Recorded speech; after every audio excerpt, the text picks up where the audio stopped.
Here we go, back again with another video, and today, while we're talking some Sunderland shite, we're going to make a nice stir fry. So in the pan we have onions, ginger and garlic to start off this amazing tasty stir fry. You're going to enjoy this one. So today's video is sponsored by the local co-op. Hey, going against my better judgment, I've decided to go for 2 Peretti for £1.28. 2 bottles reduced for £1.28. Don't normally drink on a school night, but today we'll make an exception. Now we're going to cook the ginger, the garlic and the onions on a medium heat. I've also got this beauty, this bad boy stir fry Rooney from the co-op, and it was only 46p on the clearance table. So while the garlic, onions and ginger is cooking nicely, we're going to chop in and put in a few spring onions. A few hairy bunions. Few old hairy bunions into the stir fry, and we'll cook that on a medium. Cook that nice. Oh, I can smell it already. It smells very strong. A little bit of that. And we'll let that cook for a few minutes. Right. So now that's like medium cooked, nicely medium cooked, we're going to throw in a couple of mushrooms.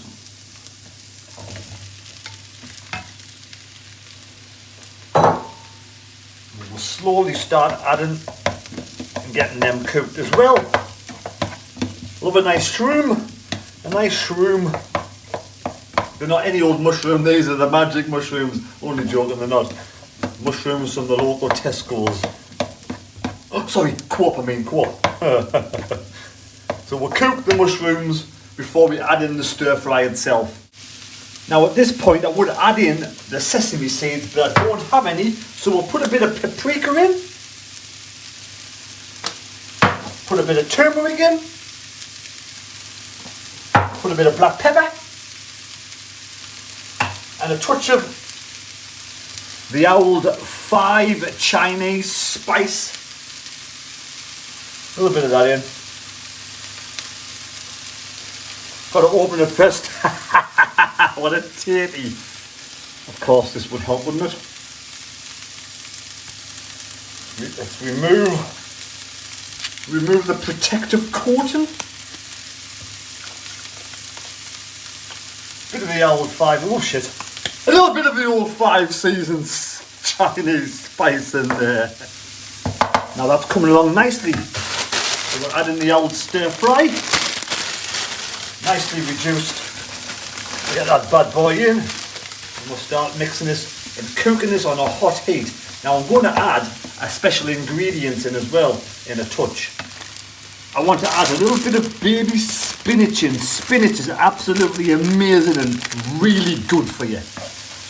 Right, stir that in, the vegetables. I'm making plenty because I want some for me bait tomorrow at work. So this is nice. This is going to be a fish stir fry, and we'll show you the fish when it's done later.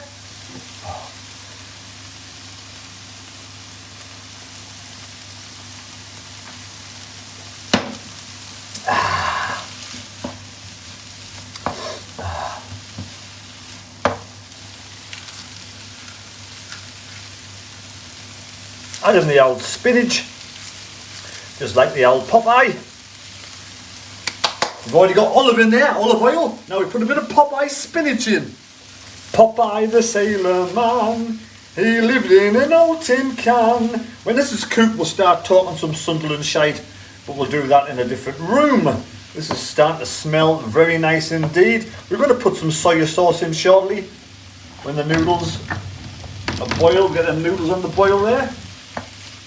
And we've got some nice sweet chili sauce from Tesco's to add in as well. It's been a while since I've done an old cooking video, and I'm feeling in the mood to cook tonight, so I thought I'd do a nice stir fry special.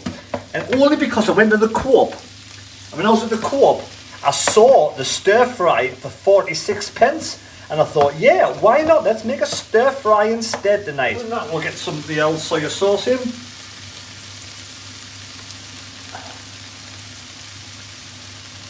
Plenty of soya sauce.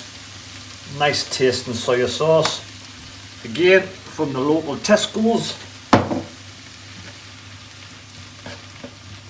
Starting to smell nice now. Hopefully it won't taste like shite. We'll leave the shite for the Sunderland talk. After that disgusting 5-1 defeat at the weekend where I was absolutely gutted. I was that gutted that I couldn't even get angry about the result at the weekend. I couldn't even get angry about the result.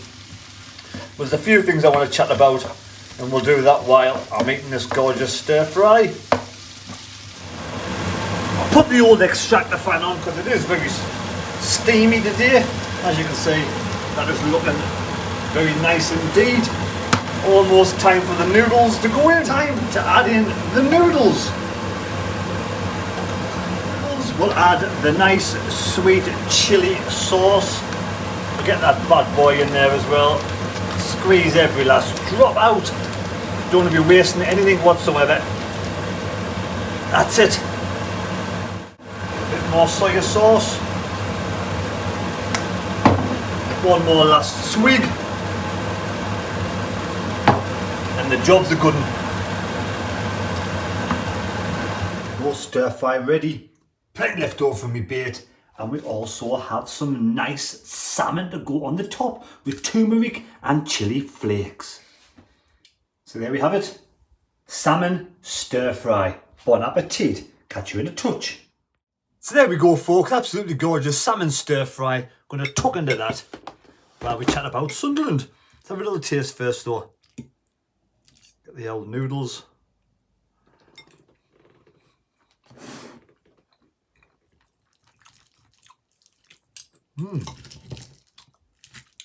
Very tasty, and nice bit of salmon.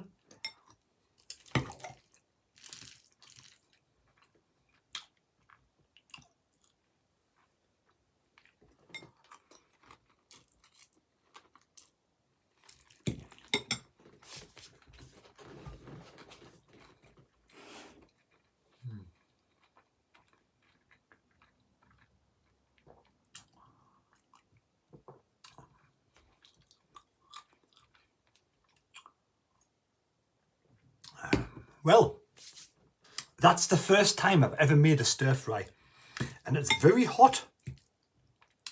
I do like mushrooms.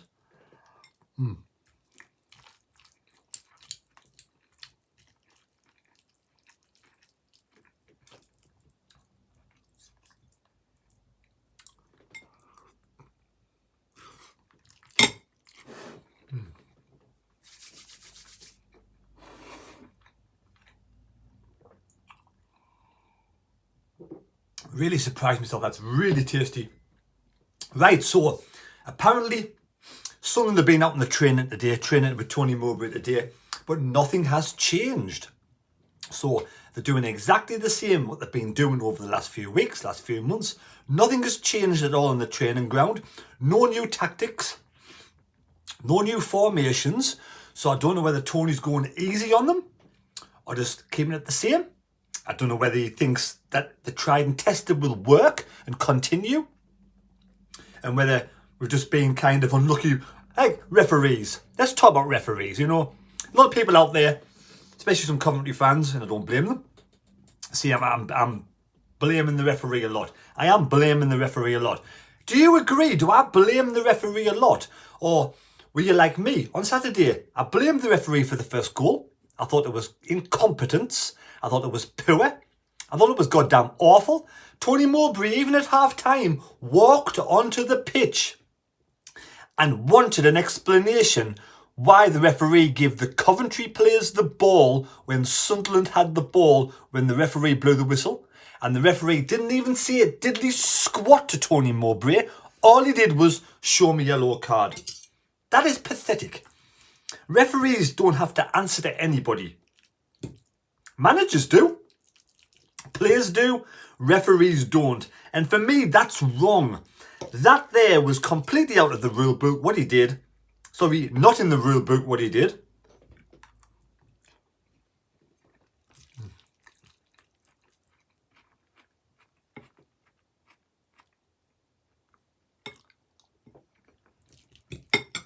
So,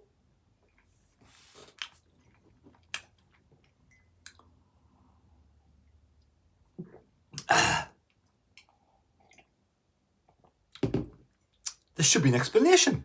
I want to know. How can you just change the rules like that?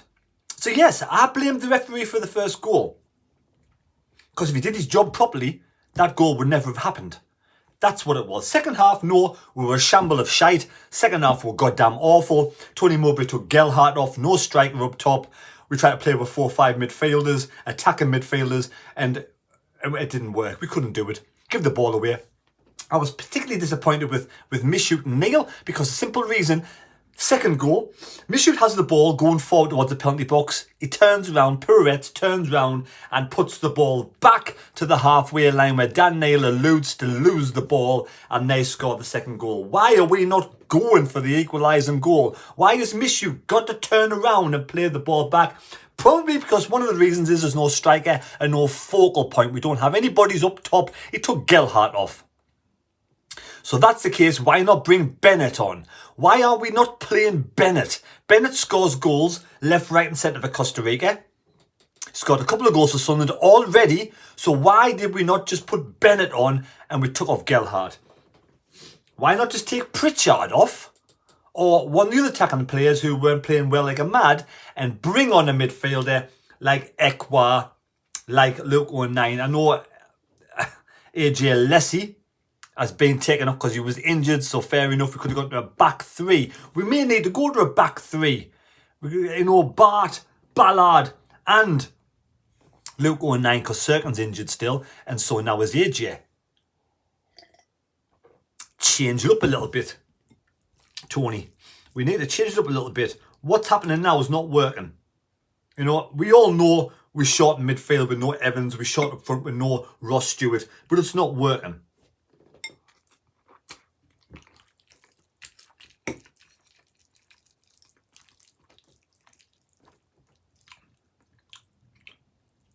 And I was gutted. Absolutely gutted with that result. Nobody turned up Hardleys. Kind of blame Patterson for the goals. Because people up front left them high and dry. And you got to blame Tony Mowbray for the formation. Putting Pritchard in the middle. But we have to, at some point, we've got to forget about the whole thing. Put it under the carpet and move on to Norwich. Norwich away is going to be difficult.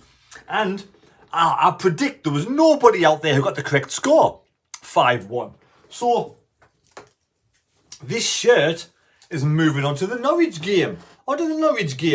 If you get the correct score against Norwich and the correct goal scorers for Sunderland, then you win the shirt outright. Otherwise, it goes to a table if you get the correct score and moves on to the following game, which I think is midweek against Sheffield Wednesday. Pardon me, Sheffield United.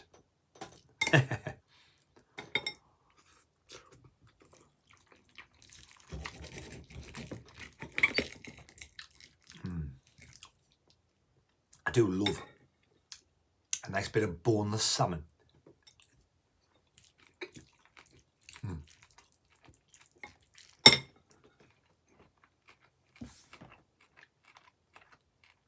So back to my original thought.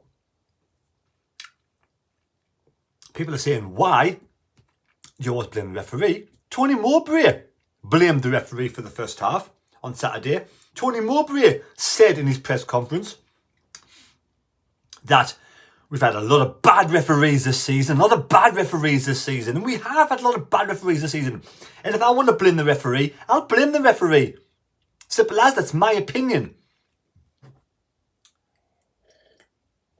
Now, did the board have a big fat dump on top of Tony Mowbray's head in the January window by not replacing Ross Stewart and not replacing Corey Evans? Yes, the board, for me, do not want to get promoted this season. I think they've even said they have no intention of getting promoted this season. But does that mean they're going to have no intention of getting promoted next season as well? Because they're happy getting players in cheap, and they're gonna. We'll see who we sell in the January window and for how much we sell them for.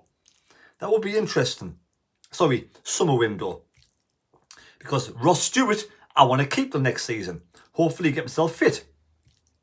I want to keep Ballard. I want to keep Patterson. But will we keep them all? And can I get this in my mouth?